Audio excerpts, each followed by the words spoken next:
Bonjour à tous et bienvenue pour cette nouvelle vidéo.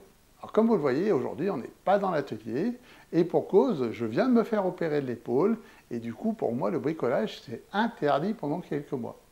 Du coup je me suis dit que j'allais mettre à profit cette période de repos forcé pour préparer le nouvel aménagement de l'atelier. Et pour ça, j'ai besoin d'une imprimante 3D. Donc j'ai acheté une Artillery Sidewinder X4+, que je vous propose de découvrir tout de suite dans cette vidéo. Mais avant de commencer, on va faire un petit hack d'une table Ikea pour pouvoir poser l'imprimante dessus. Alors bien sûr, c'est pas moi qui vais le faire, c'est madame, donc soyez indulgents avec elle. Allez, c'est parti!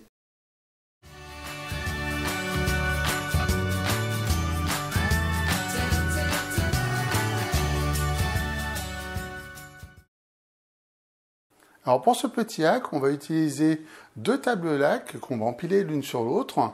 Donc ces tables coûtent 10 € pièce. Et puis on va acheter aussi un jeu de roulettes. Là c'est pareil, 10 € les 4 roulettes, dont 2 à frein. Une fois qu'on a déballé la première table, on va simplement fixer ces 4 pieds normalement. Donc avec le système qui est prévu, c'est une vis double. Donc on met la vis dans le pied, l'autre côté de la vis dans le plateau, et on n'a plus qu'à visser. On répète ça sur les 4 pieds. C'est pas très long, c'est pas très compliqué, et je vous laisse regarder.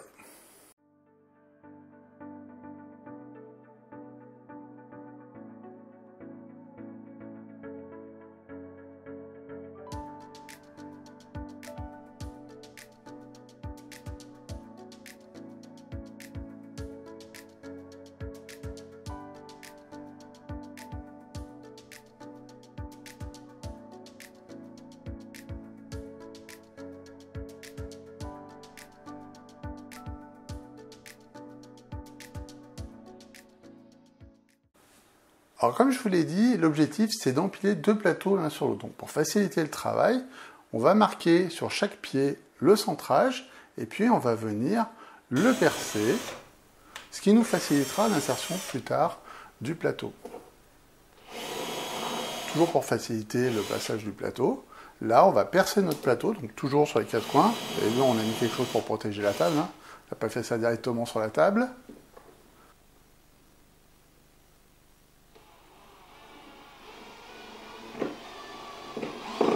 Donc là, on va enfoncer nos vis jusqu'à ce que le plateau se relève légèrement. Une fois qu'on a fait tout ça, c'est simple, hein. On met le plateau sur les pieds et on n'a plus qu'à visser. Le pré-perçage permet de guider la vis. Là, on a quasiment fini le hack.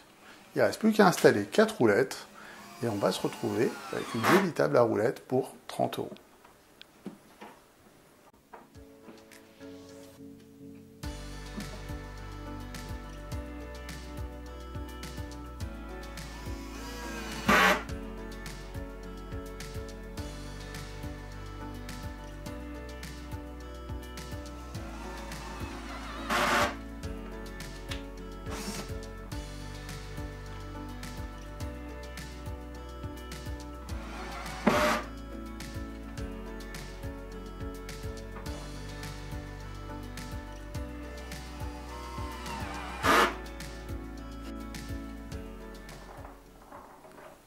Voilà, maintenant que la table basse est prête, on va s'attaquer au montage de l'imprimante 3D.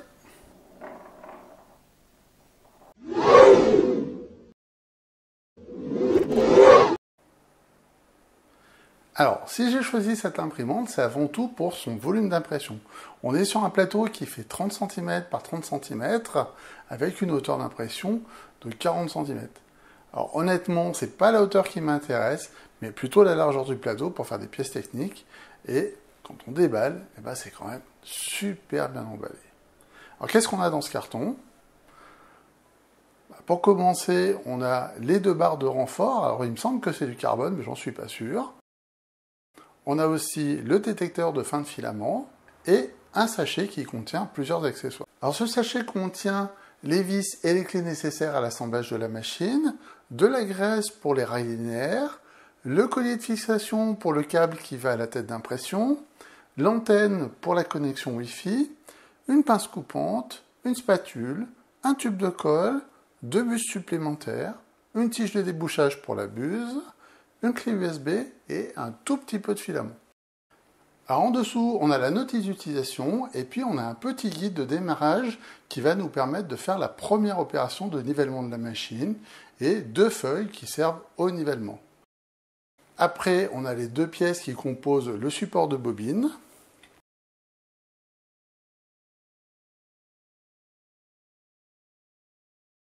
Et le super bel écran. Vraiment, il est très très joli.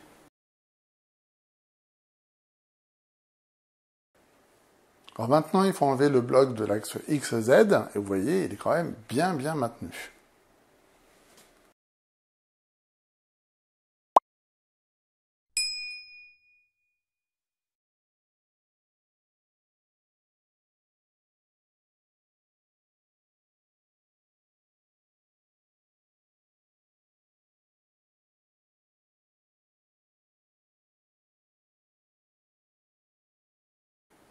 Et dernière étape du déballage, eh ben, il faut enlever la machine, le châssis, et il n'est pas léger, donc là j'aide un petit peu ma femme, parce qu'il faut quand même au moins enlever le carton.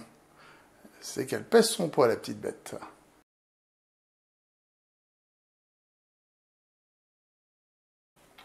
Ah voilà, là on a quand même une belle machine, donc maintenant on va passer à l'étape montage.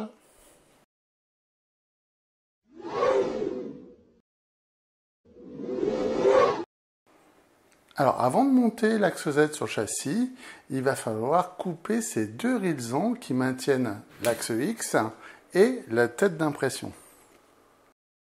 Cette opération est nécessaire pour éviter que la tête d'impression touche le plateau lorsque l'on va mettre l'axe Z sur le châssis.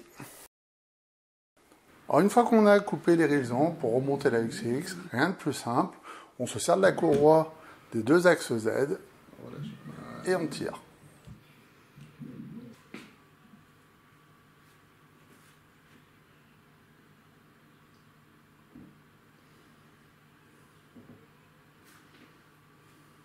Donc on s'est servi de l'emballage pour que ça amortisse, pour ne pas abîmer. On bascule la machine sur un côté et on va commencer par mettre les premières vis. Donc il y a 4 vis à mettre pour tenir l'axe Z de chaque côté. Donc le montage est quand même assez simple.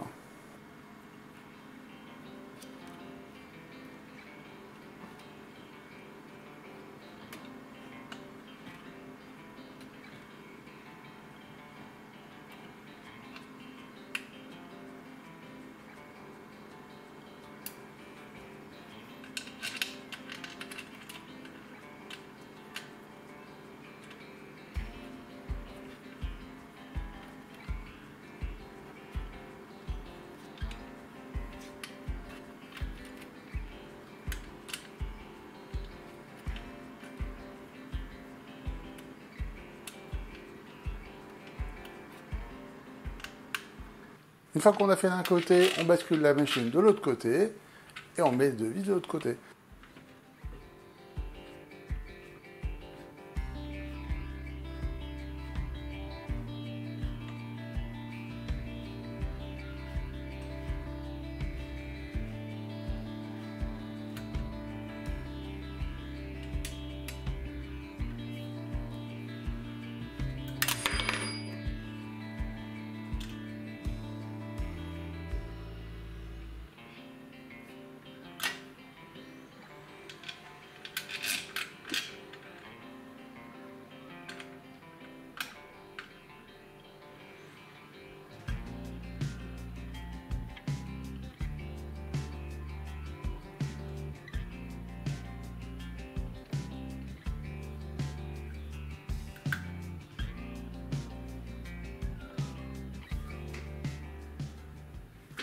Voilà, l'axe Z est monté.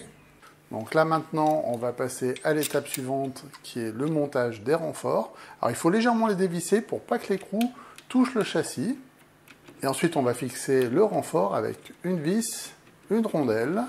Alors dans un premier temps, on ne les visse pas trop. On visse en bas et en haut. Alors les vis ne vont pas tomber en phase, donc il va falloir les aligner. Et ça, c'est pas très compliqué, hein. Vous allez voir.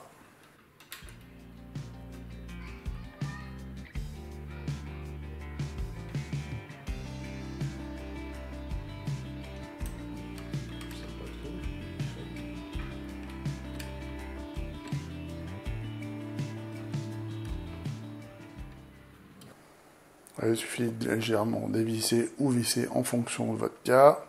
On s'aligne par rapport au trou et on met la vis.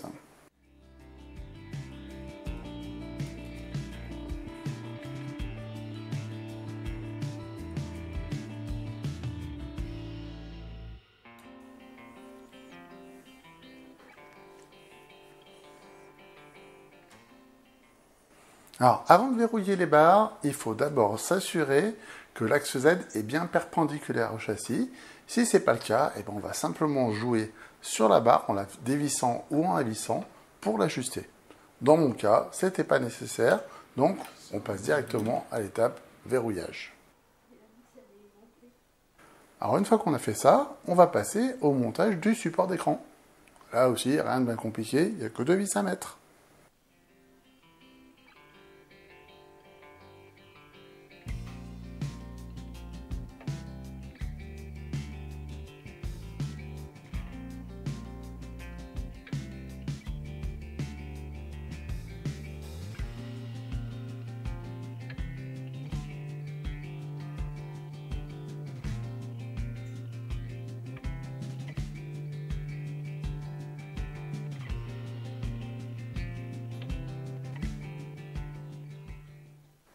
On va pas mettre l'écran tout de suite, on commence d'abord par mettre l'antenne Wi-Fi, c'est quand même plus pratique au niveau du connecteur qui nous aurait gêné.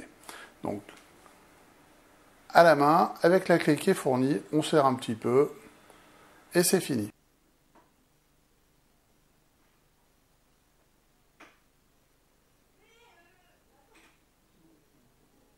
Voilà, il ne reste plus qu'à mettre la prise de l'écran et à poser l'écran sur son support qui est magnétique. On va installer le support de bobine, donc là pareil, 2 vis.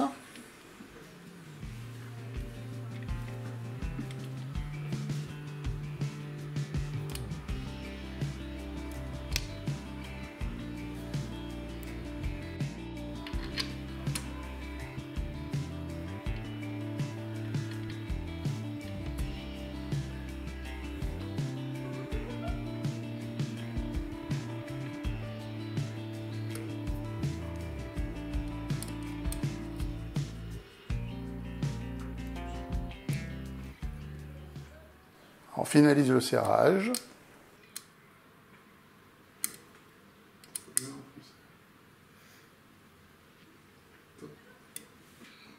Et maintenant, on va installer le capteur de fin de filament.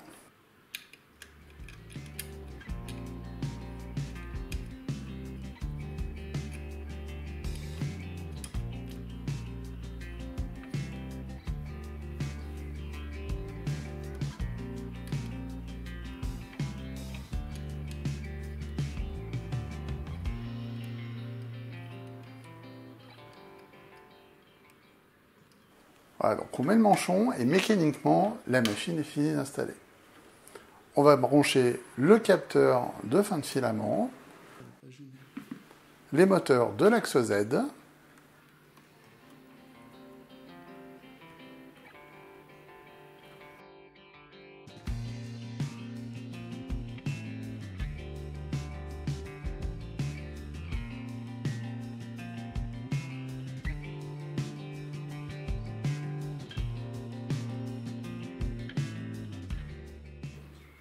le petit connecteur pour la remplette qui est intégré, le connecteur pour le fin de course, ensuite le moteur de la XEX, et pour terminer, on va connecter la nappe à la tête d'impression et on va la bloquer dans les 2 encoches.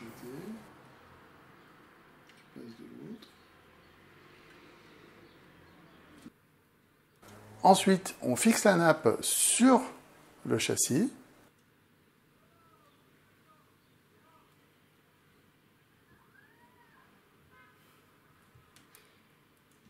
Si je suis arrivée. Et ben non. Bon, voilà, ça c'est le premier défaut qu'on a trouvé sur la machine. La vis était un petit peu trop petite pour accrocher le pas de vis dessous, donc on a pris une vis plus grande avec une rondelle. Et là, ça a très très bien fonctionné.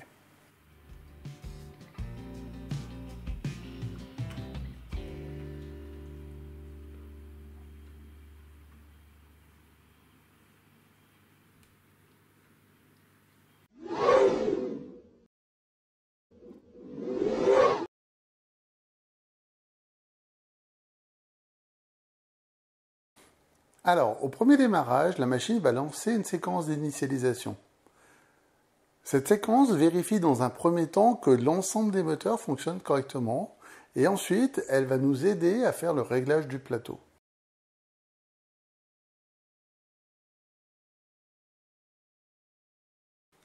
Pour ça, la buse monte en température jusqu'à 210 degrés et ensuite la machine nous propose de régler les 6 points qui correspondent aux molettes du plateau.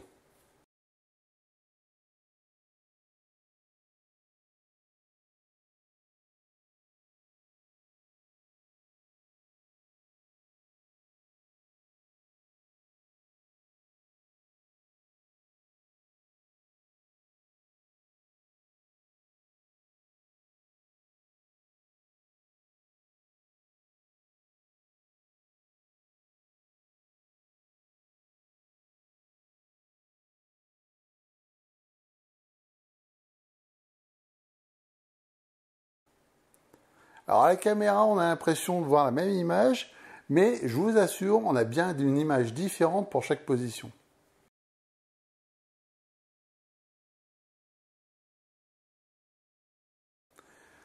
Donc pour effectuer le réglage du plateau, on met le papier sur le plateau à l'emplacement de la molette qu'on va manipuler.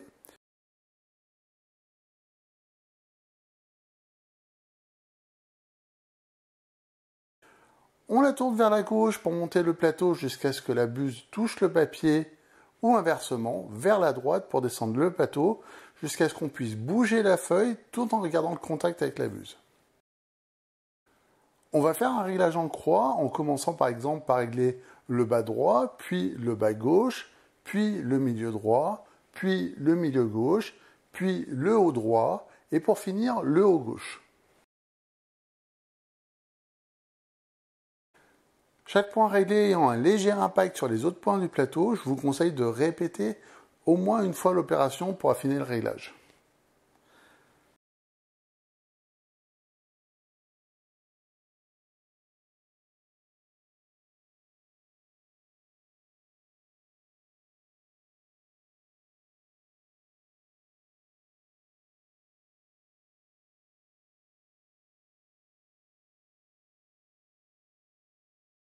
Lorsqu'on a fini le réglage du plateau, l'imprimante nous propose de régler le Z-offset.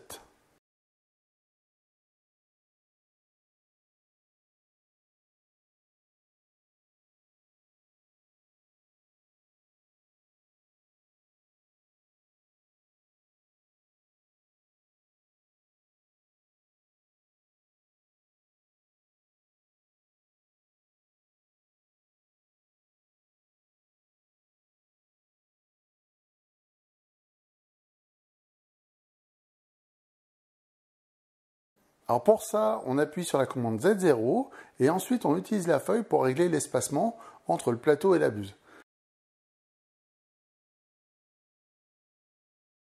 Cette fois, pas de molette, mais en haut à gauche du panneau, un pas de déplacement et à côté, les commandes pour monter et descendre la buse jusqu'à ce que la feuille touche.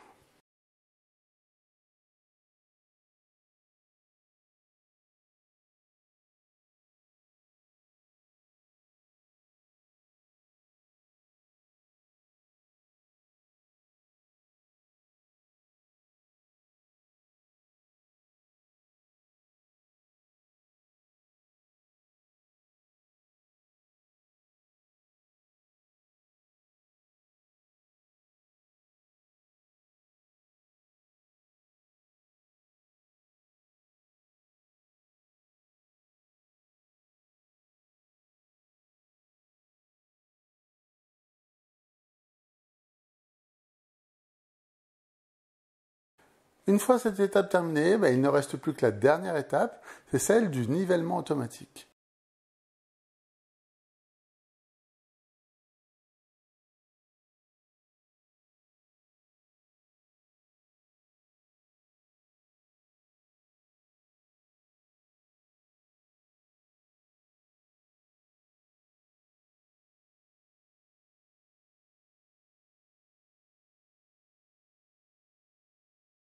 Durant cette opération, la machine va effectuer 126 points de mesure pour vérifier la planéité du plateau et Clipper utilisera ce profil de nivellement pour compenser les erreurs de planéité du plateau jusqu'à une certaine mesure, mais ça, on en reparlera plus tard.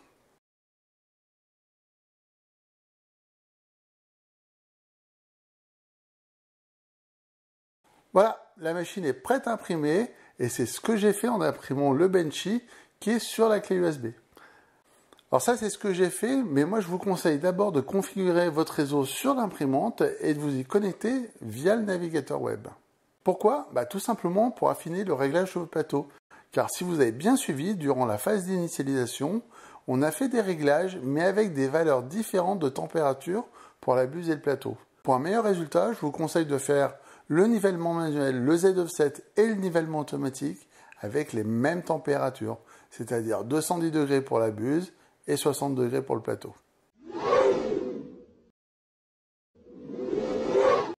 Alors, ça fait plusieurs semaines maintenant que j'utilise l'imprimante et je vous propose de faire un petit point sur les réglages et on va faire ça depuis l'interface Clipper qui est l'interface web qui permet d'accéder à l'imprimante une fois que la connexion Wi-Fi de l'imprimante est configurée depuis le panneau LAN. Une fois que c'est fait, on y accède via un navigateur en tapant l'adresse IP qui s'affiche sur l'écran. Donc pour moi, on est sur 192.168.1.121.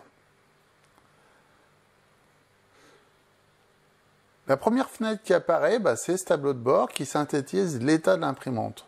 On a la liste des dernières impressions effectuées, on a la température de la buse, la température du plateau, on a l'affichage de la webcam lorsqu'on l'a configurée et il ne suffit pas de la brancher sur le port USB pour que ça marche, mais on prendra 2 minutes pour que je vous explique les quelques manipulations qu'il y a à faire pour l'ajouter. On a l'ensemble des commandes pour déplacer les axes de l'imprimante. On a la console qui permet de voir l'ensemble des commandes qui sont envoyées à l'imprimante. Si on descend, on a la liste des G-codes qui sont chargés sur l'imprimante avec un petit affichage qui permet d'avoir un aperçu. Donc si je clique, on a l'aperçu de ce qui va être imprimé. On peut aussi voir l'état de l'avancement de l'impression qui est en cours. Là, j'en ai pas, donc on voit rien. Et puis, après, on a différentes vues. Donc, on a une vue de la console, en plus grand. On a la liste de tous les G-codes qui sont chargés. On a l'historique de toutes les impressions qui ont été faites. Donc, vous voyez là, je commence à avoir quelques heures d'impression de faites. J'ai fait plus de 200 impressions depuis qu'on l'a installé. Et puis, on a la vue qui permet de faire la calibration du plateau. La vue qui permet d'accéder au réglage de l'imprimante. La vue qui permet de voir l'état de l'imprimante. Et puis d'autres paramètres. Alors, je précise une petite chose. J'ai mis à jour le firmware de l'imprimante avec la version disponible fin mai. Et c'est important parce qu'il y a des modifications au niveau du fonctionnement des réglages de l'imprimante. La première chose qui va nous intéresser et qui a changé, c'est le réglage du Z-offset qui, lorsqu'on le lance depuis l'imprimante, se fait avec une buse et un plateau froid. Alors pour ma part, je préfère ce réglage avec la buse à 210 degrés et un plateau à 60 degrés. Là, je ne vais pas le refaire puisque, à part ce petit détail, c'est la même procédure que ce qu'on a déjà fait lors du premier démarrage de l'imprimante. Alors par contre, ce qui va nous intéresser, c'est le nivellement automatique, ou plutôt la calibration du plateau, qu'on va pouvoir affiner depuis cette vue, qui va nous permettre d'affiner les réglages qu'on a fait manuellement. Alors en attendant que l'imprimante chauffe, on va regarder ma calibration et on va afficher la grille. Et vous voyez, je n'ai pas 121 points, mais 36 points. Ça aussi, c'est dû à la mise à jour du firmware et le fait de réduire le nombre de points de calibration permet de diviser par 3 le temps de chaque calibration et honnêtement, le nombre de points est amplement suffisant. Alors ici, j'ai sauvegardé les 2 avant-derniers réglages de mon plateau pour vous montrer l'évolution du réglage entre chaque étape de calibration. Donc là, on voit que c'est beaucoup trop bas sur les côtés. Donc j'ai tourné les molettes pour faire remonter légèrement les pointes du plateau qui étaient trop bas. Et à chaque fois, j'ai relancé la calibration pour vérifier mon réglage. Donc le nouveau résultat, c'est celui-là. Là, j'ai encore des points qui sont trop bas, ici et ici. Donc j'ai fait remonter encore ces points pour arriver à ce niveau-là. Alors, toutes ces étapes de calibration successives, je les ai faites depuis Klipper plutôt que depuis l'imprimante. Alors, pourquoi le faire depuis Klipper? Tout simplement parce qu'on va conserver entre chaque calibration la température de la buse et la température du plateau.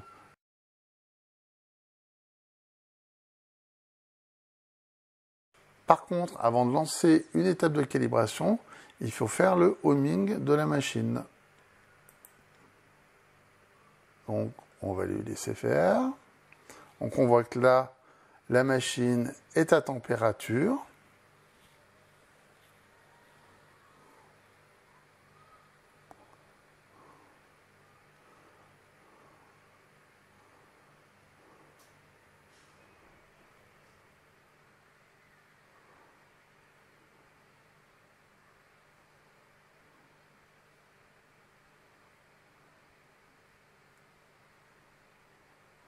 Voilà, donc la machine est prête.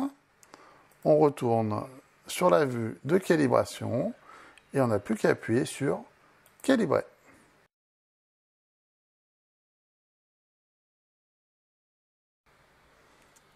En attendant que la calibration se fasse, je vais vous montrer les opérations à faire pour installer la webcam sur le port USB de l'imprimante. Alors, Klipper est un environnement Linux, il faut donc se connecter en SSH à l'imprimante. Alors pour ça, il suffit de démarrer une invite de commande. Donc là, CMD. Là, on a démarré une invite de commande. On va se connecter en SSH, donc on va faire SSH mks l'adresse IP de la machine. On est sur un environnement Linux, donc on va taper un mot de passe, mais on ne va pas voir ce mot de passe lorsqu'on tape. Donc le mot de passe, c'est MakerBase, tout en minuscule. MakerBase, entrée. Et là, on est connecté à l'imprimante. Donc maintenant, la première chose à faire, c'est d'activer le service de la webcam. Alors pour ça, on va taper sudo systemctl enable webcam D. C'est important le D. Là, il va nous redemander le mot de passe, donc toujours MakerBase en minuscule. Et il a activé le service. C'est pas très loquace, mais c'est activé. La deuxième chose, c'est d'activer la webcam. Donc pour ça, avec la touche remontée, on peut afficher la dernière ligne de commande et on va remplacer le enable par start. Voilà. C'est tout ce qu'il y a à faire au niveau de la commande. Donc là, on va pouvoir quitter l'invite de commande. Et au passage, on voit que la calibration s'est terminée. Alors, c'est pas tout à fait fini au niveau de la configuration de la webcam. Il faut aller ici, ouvrir le fichier qui s'appelle webcam. Donc, on va le chercher. Voilà. Alors, on va chercher cette ligne et on va enlever le dièse devant, ce qui va la décommenter. On va aussi chercher les options de la caméra qui sont en dessous et on va mettre une résolution de la caméra. Alors moi, pour que ça fonctionne, c'est une vieille caméra, j'ai dû mettre du 640 par 480. Voilà. Une fois que c'est fait, on fait enregistrer et redémarrer. Moi, c'est fait, donc je vais pas là. J'ai juste à fermer. Donc, on a vu que la calibration était finie. On va voir le résultat. Donc là, on est pas mal. Hein. J'ai un résultat avec une déviation de 0,14 mm, ce qui est honnêtement amplement suffisant pour ce que je fais en tous les cas. Et je pense que ici on a un petit affaissement devant et derrière. J'ai vu que sous le plateau magnétique, on a 2 vis. Je me demande si c'est pas ces vis qui influencent. Mais bon, c'est pas bien grave. Pour moi, le réglage du plateau est amplement suffisant. Donc maintenant, dernière étape de cette vidéo, je vous montre quelques impressions et je vous donne mon ressenti sur cette nouvelle imprimante. Allez, c'est parti!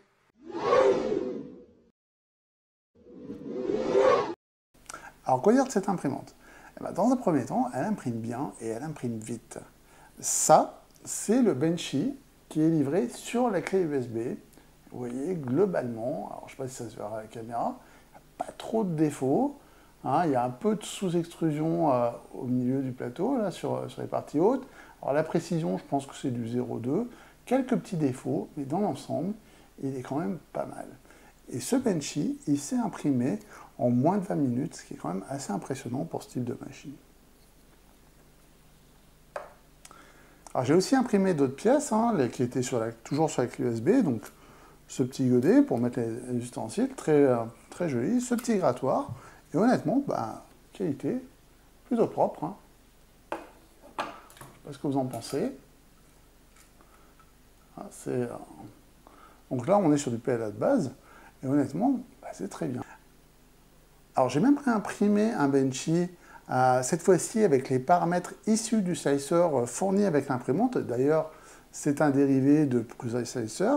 Donc j'ai configuré une précision à 0,16 mm par couche. Et cette fois-ci, l'impression s'est faite en 50 minutes. Mais là, j'ai pas vraiment de défaut, honnêtement. C'est super joli. J'ai peut-être un petit peu de surépaisseur ici, mais rien de plus. Pour une impression en 50 minutes, je trouve que c'est vraiment pas mal. Alors, si je compare à la Sidewinder X1 qui est ma référence, hein, il y a quand même pas mal d'améliorations. Première amélioration, c'est ces renforts qui viennent rigidifier la machine. On a aussi les rails de guidage pour les axes X et Y. Alors ça, c'est nécessaire lorsqu'on veut faire de la vitesse. Hein. Pour l'axe Z, il n'y en a pas besoin, mais en tout cas pour cela, c'est quand même nécessaire. On a l'étendeur aussi de courroie, là, donc c'est une simple vis qui se trouve sur le côté et devant. Donc ça, c'est quand même vraiment pas mal. On a sur le plateau 6 points de réglage au lieu des 4 qu'on avait avant. On a une petite zone rectangulaire, je vais vous montrer sur un petit encart, qui permet de nettoyer la buse avant chaque démarrage d'impression. Donc ça, c'est aussi ces petites améliorations, mais qui, dans le temps, sont pas mal. On a bien sûr l'ajout du capteur inductif qui vient mesurer la hauteur du plateau pour faire le nivellement automatique. Et puis, on a un nouvel écran, qui est quand même beaucoup plus grand que l'ancien écran. Et puis, si on revient sur le plateau, ce que je ne l'ai pas noté, on a ce plateau en P8 donc, qui s'enlève facilement, avec des petits ergots derrière pour le repositionner. Et ça, honnêtement, je trouve ça vraiment pas mal. Et pour finir, on a quand même Clipper, qui permet d'accéder super facilement à l'interface de la machine via une interface web. Alors, je dois dire que tout n'est pas parfait. Alors, tout d'abord, si on reprend l'écran, il est beaucoup plus grand, mais par rapport à la taille du boîtier, je trouve qu'il y a beaucoup de plastique. Ça me fait penser un peu aux premières TV LCD qui avaient des grands rebords pour paraître plus grand. Et je trouve que c'est dommage, à l'heure actuelle, en fait, on aurait pu avoir soit un écran vraiment plus grand, soit simplement avoir moins de surface utilisée. Voilà. Et puis, vous voyez, là, j'ai un grand câble. C'est un câble d'un vieux téléphone que j'ai réutilisé parce que le câble là, il était un peu court. Surtout que moi, j'utilise sur la table basse. Mais bon, je chipote, hein, car malgré ça, c'est quand même beaucoup plus propre. Et globalement, l'affichage, je le trouve quand même de bonne qualité. Alors, l'interface est simple, hein. On a la commande de la lumière, la température de la buse, la température du plateau, on peut allumer le ventilateur. Là, il ne sert pas à grand chose celui-là. J'aurais pu le mettre à la fin. On a les réglages qui permettent de faire l'offset. Et puis, on a quand même ce qui nous intéresse, l'impression. Alors, on va voir le nom des fichiers. Et lorsqu'on sélectionne un fichier, on va voir l'affichage de ce qui s'imprime. Honnêtement, c'est quand même très clair. Alors ensuite, au niveau du plateau P8, il y a un dispositif à l'arrière, je vous montrerai, qui permet de bien positionner le plateau. Et ça, c'est quand même très très bien. Mais, il y a quand même toujours un petit mais, et ben, je trouve ce plateau quand même un peu trop texturé. C'est dommage parce que du coup, on peut moins jouer avec les paramètres du slicer pour avoir des motifs sur la première couche d'impression. Bon, là je chipote aussi, mais bon, voilà, c'est un petit détail. J'aurais bien aimé avoir un côté bien texturé, puis un côté un peu plus lisse, quoi. Alors un autre point, c'est au niveau de la tête d'impression. On peut le regarder, la tête d'impression elle est quand même bien carénée. Elle est tellement bien carénée, finalement, on n'arrive pas à voir la buse. Donc pour faire les réglages, c'est un peu pénible. Il faut la regarder plutôt par l'arrière de l'imprimante. Bon, reste du détail, on n'est pas tous les jours en train de régler l'imprimante. Et pour finir, on a quand même le bruit de la machine. Voilà. C'est une imprimante que je ne peux pas faire fonctionner quand Madame dort, comme je le faisais avant avec l'autre imprimante.